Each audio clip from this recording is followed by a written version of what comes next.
झारखंड के पूर्व मुख्यमंत्री हेमंत सोरेन का जेल में लुक बदल चुका है।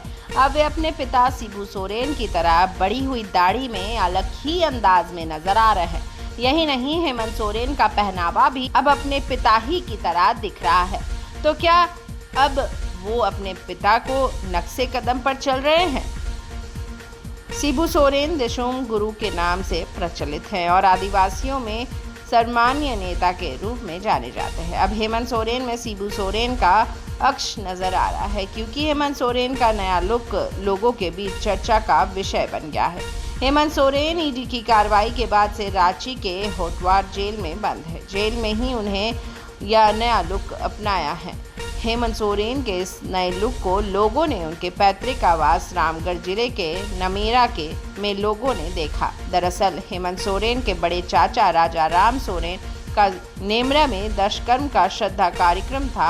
इसी श्रद्धा कार्यक्रम में शामिल होने हेमंत सोरेन पुलिस कस्टडी में अपने आवास आए थे और उनके इस नए लुक को लोगों ने देखा।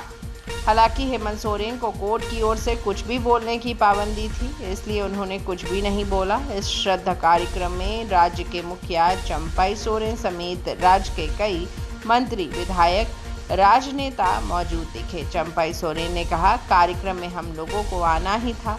हम लोगों ने बड़े भाई को श्रद्धांजलि दी है। यह हमारी सामाजिक व्यवस्था है। हेमंत जी से आज सिर्फ समाज के बारे में ही बातचीत हुई और कुछ नहीं। इस दौरान वहां मौजूद कांग्रेस के प्रदेश अध्यक्ष राजेश ठाकुर ने जब सवाल किया गया कि रांची में कांग्रेस के मंत्री आलमगीर आलम के पर्सनल सचिव के नौकर के यहां ईडी रेड में करोड़ रुपए बरामद हुए हैं, आप क्या कहेंगे? तो राजेश ठाकुर ने कहा, वैसे तो प्रधानमंत्री जी कहते हैं कि मेरा 140 करोड़ लोगों का परिवार है, पूरे देश को अपना परिवार बताते हैं। 25 करोड़ जिसके पास मिले तो वह उसे दूसरे का परिवार बताने लगे।